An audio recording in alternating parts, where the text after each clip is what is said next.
Hello, welcome to gate tutorials. तो maths 4 का हम लोग स्टार्ट कर रहे हैं normal distribution, one of the topic of probability distribution.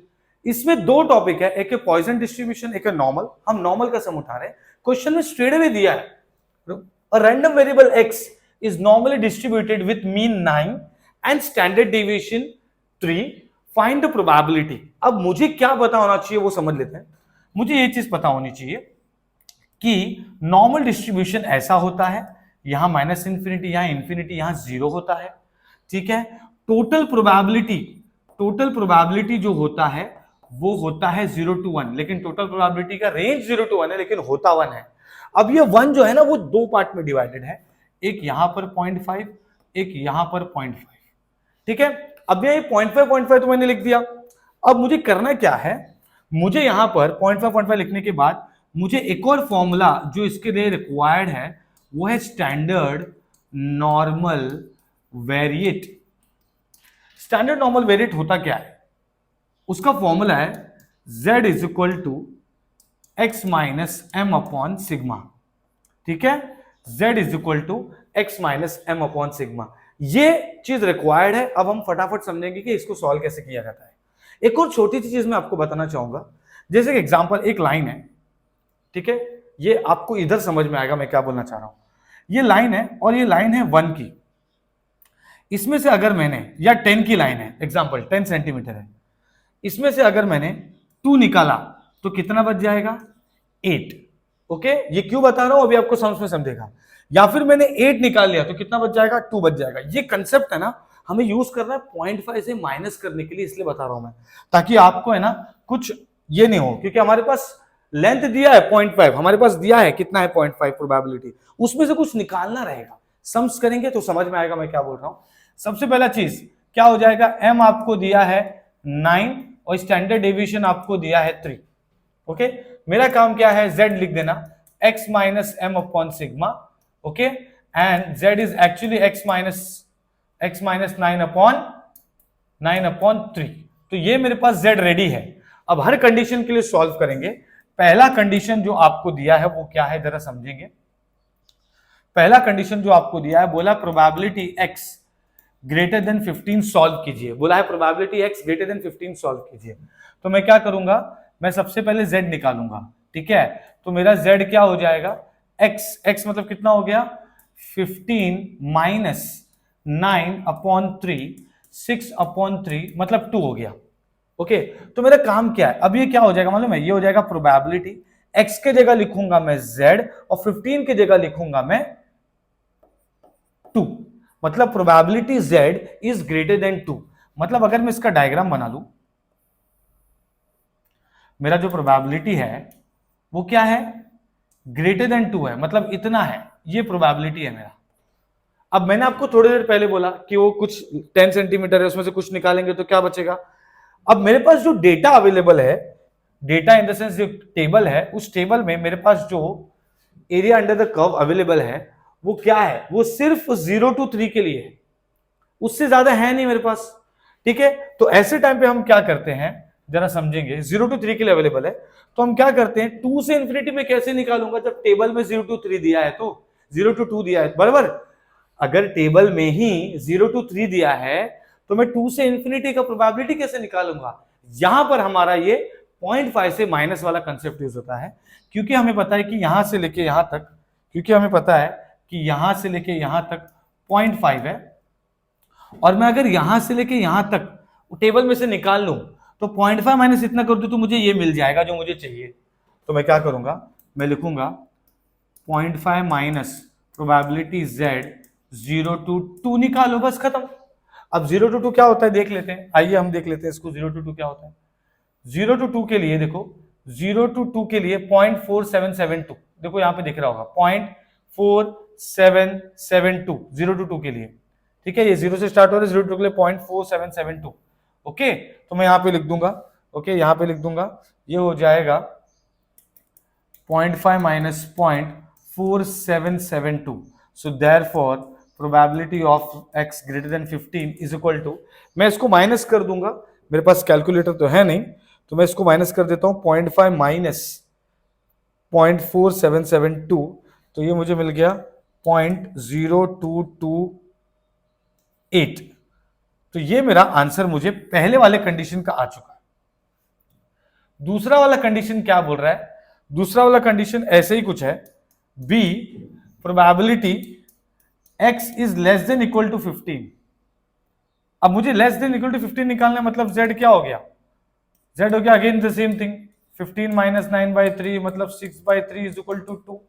लेकिन मैं इसको लिखूंगा कैसे, जरा ये समझो। मैं इसको लिखूंगा कैसे? मैं इसको लिखूंगा is equal to probability x की जगह z लिखूंगा, लेस देन इक्वल टू 2 लिखूंगा। इस बार z इज लेस देन 2, पहले क्या था? ग्रेटर था। तो अब मेरा जो डायग्राम बनेगा इसके लिए वो कैसा बनेगा जरा समझो। ये हो गया ऐसे, ये हो गया माइनस इंफिनिटी, ये हो गया इंफिनिटी, और ये हो गया 2। मेरा z less than equal to 2 है, मतलब ये पूरा रीजन आने वाला है, मतलब ये पूरा, ये तो है ही, उसके साथ साथ ये भी है 0 to 2, मतलब 0.5 प्लस 0 to 2 लिखना पड़ेगा। समझ में आया? ठीक है, तो यहां पर हो जाएगा 0.5 प्लस प्रोबेबिलिटी z 0 to 2, तो 0.5 प्लस कितना है ये? 0.4772। तो मुझे आंसर आ जाएगा। ठीक है, तो therefore probability of x less than equal to 15 is equal to 0.5 plus 0.4772, मतलब आंसर आ गया 0.9772। That's it. ओके, तो ये मैं क्या करूंगा, अभी 2 पार्ट हो गया, अब मुझे निकालना है थर्ड पार्ट। थर्ड पार्ट में क्या है? थर्ड पार्ट में मुझे दिया है c प्रोबेबिलिटी 0 to 9, तो z में निकाल दूंगा, एक बार 0 पुट करूंगा x की जगह पे। ठीक है, तो ये हो जाएगा 0 माइनस 9/3 मतलब -3 हो गया, और एक बार मैं x की जगह पे 9 पुट करूंगा तो 9 - 1 0 हो गया। मतलब अब मुझे जो प्रोबेबिलिटी निकालना है 0 के टाइम पे मुझे मिला -3, x की जगह मैं लिख दूंगा z, x की जगह z लिख दूंगा, और 9 जब मैंने पुट किया तो मुझे 0 आया था। मतलब अब जो मेरा प्रोबेबिलिटी है वो क्या है? वो है -3 से 0, ये है मेरा प्रोबेबिलिटी। ओके, अब -3 से 0 मतलब क्या होता है? मुझे लिखना है प्रोबेबिलिटी -3 to 0 का मतलब होता है प्रोबेबिलिटी z 0 to 3। अब प्रोबेबिलिटी z 0 to 3 कहां से मिलता है मुझे? टेबल से। तो इसका आंसर आ जाएगा मुझे, मैं सेलेक्ट करूंगा, ये देखो, ये देखो प्रोबेबिलिटी 0 to 3 मतलब ये 0 से लेके 3 तक 0.4987, तो मेरा आंसर आ जाएगा 0.4987। ओके, 0.4987, तो ये भी आ गया मेरा प्रोबेबिलिटी। 0 to 3 टेबल में देख लेने का बस। अब फोर्थ वाला जो बोला है, डी बोला है, वो क्या है? Find probability x greater than k is equal to 0.16। अब ये थोड़ा सा अलग क्वेश्चन है, अगर आप ध्यान से देखेंगे, अगर आप ध्यान से देखेंगे तो क्वेश्चन में बोला है find k when probability of x is greater than k is equal to 0.16, मतलब 0.16 आपको प्रोबेबिलिटी दिया है। ये देखो यहां पे कैसे करते हैं हम लोग, यहां पे कैसा था x ग्रेटर देन 15, तब मैंने प्रोबेबिलिटी का वैल्यू निकाला। जैसे कि एग्जांपल ले लो, ये देखो probability x greater than 15 is equal to something.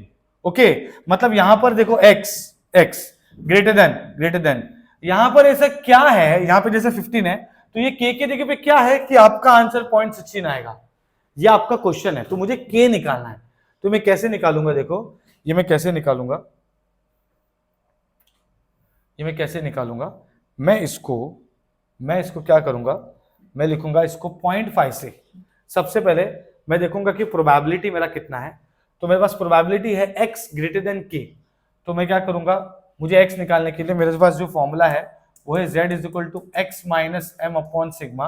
वैसे भी m आपको दिया है 9 एंड सिग्मा आपको दिया है 3।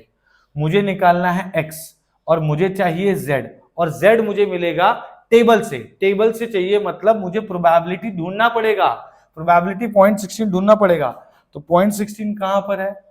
0.16 कहां पर है देखेंगे, 0.16 किधर है? 0.16 जो मिल रहा है आसपास है वो हमें मिल रहा है जहां पर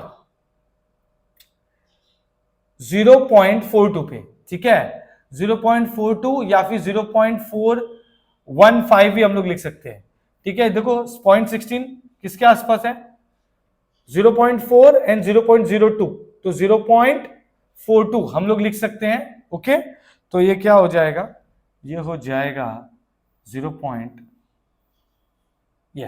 तो ये हो जाएगा, हमको जो मिल रहा है z probability for probability 0.16, z is equal to how much, z is how much, z is अभी हमने देखा था 0.42, 0.42। तो अब मैं क्या करूंगा, 0.42 यहां पुट कर दूंगा z की जगह पे, तो ये हो गया 0.42 is equal to x minus 9/3।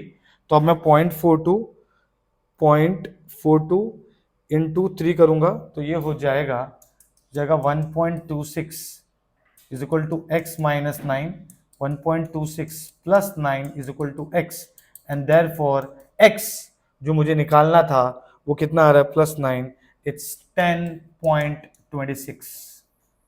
Okay, so I hope आपको ये समझ में आया होगा, ठीक है। मैंने टेबल वगैरह सब कैसे यूज करते हैं मैंने पूरा एक्सप्लेन किया है, ओके, ठीक है। आई होप आपको ये समझ में आया होगा, और ऐसे क्वेश्चंस बहुत सारे मैंने ऑलरेडी अपलोड किए यूट्यूब में, you can go and check, understand the concept of normal distribution and Poisson distribution of module probability distribution.